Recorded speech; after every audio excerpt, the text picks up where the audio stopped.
بسم اللہ الرحمن الرحیم۔ السلام علیکم ورحمۃ اللہ وبرکاتہ۔ عزیز طلباء طالبات، بسم اللہ الرحمن الرحیم۔ تقابل ادیان و مذاہب کا سبق نمبر 110 آج ہم پڑھ رہے ہیں۔ اس سبق کا عنوان ہے حدیث و سنت۔ آج کے اس سبق میں ہم حدیث کے بارے میں سمجھیں گے کہ حدیث کا مفہوم کیا ہے اور حدیث کی تدوین کیسے ہوئی، آپ وسلم کے زمانے میں اس کی شروعات ہوئی، تدوین کی شروعات ہوئی تھی کہ نہیں ہوئی تھی، اس کو جمع کیا گیا کہ نہیں کیا گیا، یعنی حدیث اور سنت کی تفصیل ہم پڑھیں گے۔ کی تعریف: حدیث کے لغوی معنی جدید ہیں جو قدیم کی ضد ہے، عربی میں خبر کے لیے مستعمل ہے، خواہ اس کا تعلق عہد ماضی کے تاریخی واقعات سے ہو یا نئے حوادث سے۔ اصطلاحی تعریف: جمہور محدثین کی اصطلاح میں نبی صلی اللہ علیہ وسلم کے قول، فعل اور تقریر کو حدیث کہتے ہیں، اور تقریر کے معنی یہ ہیں کہ آپ صلی اللہ علیہ وسلم کی موجودگی میں کسی نے کوئی کام کیا یا کوئی بات کہی اور آپ صلی اللہ علیہ وسلم نے اس پر کوئی نکیر نہیں کی اور نہ اس سے منع فرمایا، بلکہ سکوت اختیار کیا اور اس کی تائید فرمائی۔ حدیث کی تعریف میں سب سے پہلے اس کے لغوی معنی کو جاننا ہے ضروری کہ لغوی معنی جدید کے ہیں اور اس کے معنی خبر کے معنی میں بھی استعمال ہوتا ہے۔ اب چاہے وہ خبر ماضی کے کوئی تاریخی واقعہ ہو یا کوئی نیا حادثہ ہو، اس کے بارے میں بھی حدیث کہا جاتا ہے۔ لیکن اصطلاح میں حدیث کہتے ہیں آپ وسلم کے قول، فعل اور تقریر کو۔ تقریر کا مطلب یہ ہے کہ آپ کے سامنے کوئی عمل کیا گیا یا آپ کے سامنے کسی نے کوئی بات کہی، آپ صلی اللہ علیہ وسلم نے اس پر کوئی نکیر نہیں کی، آپ خاموش رہے، تو اس کو کہا جاتا ہے کہ یہ تقریر ہے۔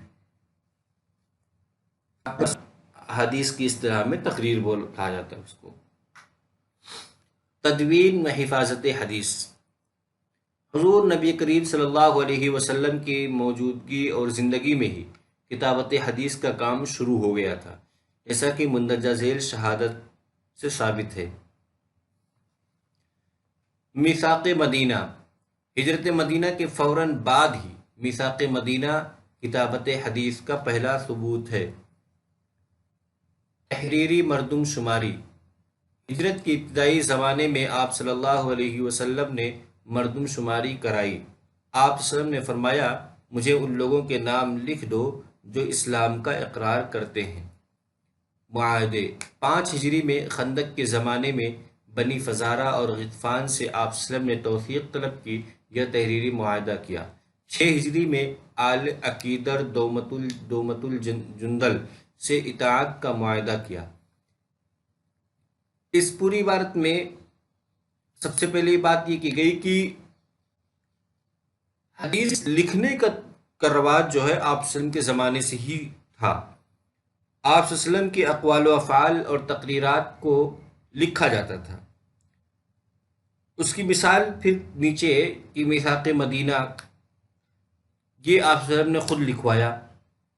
اسی طرح آپ صلی اللہ علیہ وسلم نے حکم دیا کہ مردم شماری کرائی جائے، اور آپ نے کہا کہ ان لوگوں کے نام لکھو جو اسلام قبول کر چکے، مسلمانوں کے نام لکھو، مسلمانوں کی مردم شماری کرائی گئی، اور یہ تحریری شکل میں ہوا تھا۔ اور اسی طرح سے معاہدے جو ہوئے، معاہدے بھی تحریری شکل میں ہوتے تھے، بحث میں یہ سب چیزیں تحریری خطوط، قیصر، کسریٰ، مقوقس اور نجاشی وغیرہ حکمرانوں کو تبلیغی خطوط تحریری شکل میں دیے گئے۔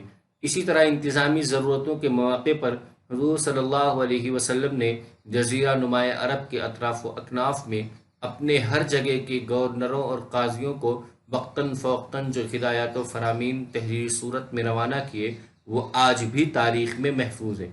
یعنی آپ صلی اللہ علیہ وسلم نے جو خطوط روانہ کیے، ظاہر سی بات وہ تحریری شکل میں تھے اور وہ بھی حدیث کا حصہ ہیں۔ ذاتی مجموعے: ان کے علاوہ مختلف صحابہ کرام، یعنی جو اوپر جو باتیں گزری کہ میثاق مدینہ، معاہدے، مردم شماری، خطوط، ان کے علاوہ مختلف صحابہ کرام کے اپنے ذاتی مجموعے تھے احادیث کے، جن کو انہوں نے آپ صلی اللہ علیہ وسلم کی اجازت سے لکھ کر جمع کر لیا تھا، جیسے عبداللہ ابن عمر کا صحیفہ صادقہ، حضرت علی کا صحیفہ علی، عمرو ابن حزم کا صحیفہ عمرو ابن حزم، صحیفہ وائل ابن حجر، انس بن مالک اور حضرت ابو ہریرہ کے صحیفے۔ یہ مختلف صحابہ کرام کے اپنے ذاتی صحیفے ہیں کہ جب بھی آپ صلی اللہ علیہ وسلم کی مجلس میں ہوتے تھے تو آپ صلی اللہ علیہ وسلم جب کوئی بات فرماتے تو یہ صحابہ کرام ان کو اجازت تھی، آپ صلی اللہ علیہ وسلم نے پہلے سے اجازت دے رکھی تھی کہ جس بات کو چاہو تم لکھ لیا کرو جو میری بات زبان سے نکلے۔ تو آپ کے ملفوظات کو، آپ کے اقوال کو یا آپ کی کسی بھی فعل کو اور تقریر کو یہ صحابہ کرام اپنے ہاتھ سے لکھتے اور اس کا ایک مجموعہ تیار کر لیتے تھے۔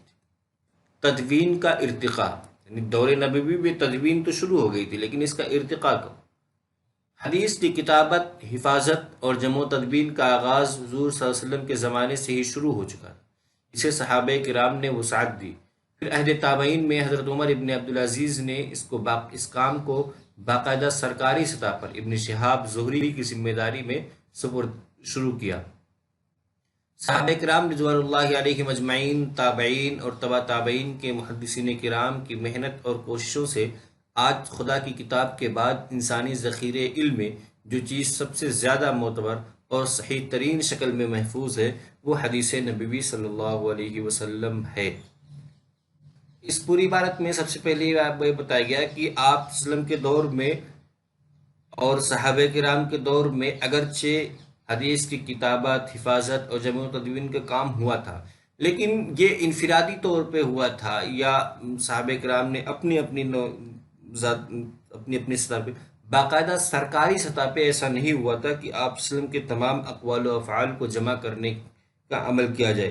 لیکن حضرت عمر ابن عبدالعزیز رحمۃ اللہ علیہ نے سب سے پہلے اپنے دور میں سرکاری سطح پہ اپنے تمام گورنروں کو سرکاری خطوط لکھے اور ان خطوط میں یہ وضاحت کی کہ آپ صلی اللہ علیہ وسلم کے جو بھی اقوال و افعال آپ ہیں ان کو لکھا جائے، ان کو جمع کیا جائے، اور حضرت ابن شہاب زہری کو اس کا ذمہ دار بنایا۔ ابن شہاب زہری نے اس کے لیے مختلف ممالک کے سفر بھی کیے۔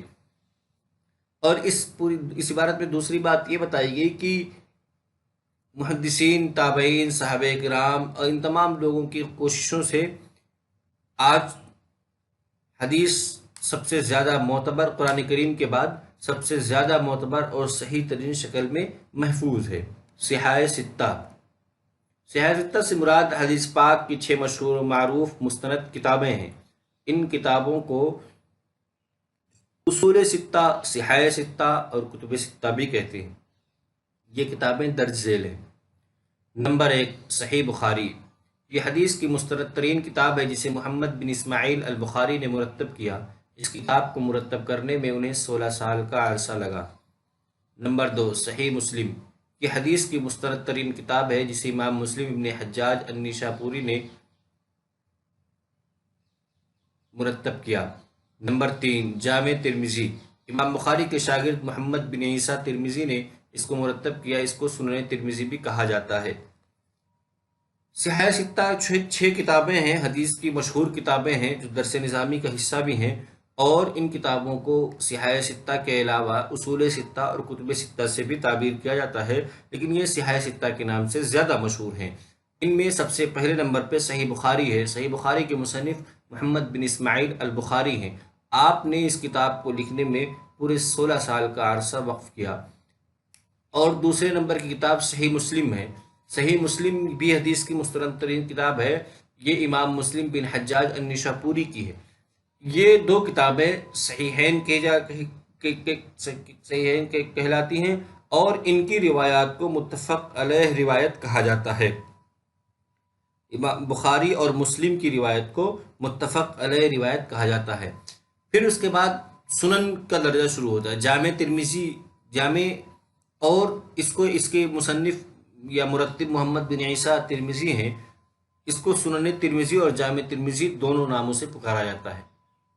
نمبر 4، سنن ابی داؤد۔ اس کتاب کے مرتب ابو داؤد سلیمان ابن الاشعث ہیں۔ نمبر 5، سنن نسائی۔ حدیث کی اس مشہور کتاب کے مرتب احمد بن شعیب النسائی ہیں۔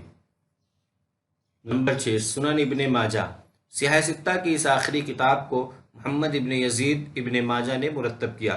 یہ 6 کتابیں ہیں، بخاری، مسلم، ترمذی، ابو داؤد، نسائی، ابن ماجہ، جن میں سے 2 تو صحیحین ہیں، بخاری مسلم، اور بقیہ 4 جو ہے وہ سنن ہیں۔ ان کے علاوہ امام مالک کی جو موطا ہے، بعض محققین اس کو سیاہ ستہ میں شامل کرتے ہیں ابن ماجہ کی جگہ پہ، یعنی جو ابن ماجہ کو سیاہ ستہ پہ نہیں مانتے وہ اس کی جگہ پہ موطا امام مالک کو رکھتے ہیں، لیکن مشہور قول یہ کہ ابن ماجہ سیاہ ستہ کا حصہ ہے جمہور کا قول۔ مصدر دوم حدیث و سنت۔ قرآن کے بعد حدیث و سنت اسلامی شریعت کا دوسرا ماخذ ہے، اور قرآن کے بعد اس کا درجہ آتا ہے، کیونکہ سنت اپنی اصل کی حیثیت سے قرآن کے اجمال کی تفصیل اور اس کے اشکال کی توضیح ہے۔ قرآن مجید سے مرتبے میں مؤخر ہونے کے باوجود حدیث مبارکہ ایک جہت سے بجائے ایک مستقل مصدر قانون ہے، کیونکہ سنت میں ایسے احکام بھی وارد ہوئے ہیں جن پر قرآن خاموش ہے، مگر اس لحاظ سے مستقل قانون سازی کا منبع ہونے کے باوجود سنت قرآن کے تابع ٹھہرتی، کیونکہ وہ قرآن کا بیان و تفسیر ہونے کے علاوہ قرآن کے مبادی اور اس کے قواعد عامہ سے متجاوز نہیں ہوتی۔ مصدر دوم کا مطلب یہ ہے کہ اسلامی شریعت میں کا پہلا ماخذ تو قرآن کریم ہے، اور دوسرا ماخذ حدیث و سنت ہے، لیکن یہ سنت بھی قرآن کریم کے تابع ہی ٹھہرتی ہے، کیونکہ قرآن ہی اصل ہے، حدیث و سنت تو اس کے تابع ہے، اس قرآن کریم کے متعین کردہ قواعد عامہ سے متجاوز نہیں ہے۔ یہ قرآن کریم کے بیان و تفسیر ہے، اس کے اجمال کے تفصیل اور اس کے اشکال کی توضیح کرتی ہے۔ سنت کی حیثیت دین میں مستند اور حجت ہے۔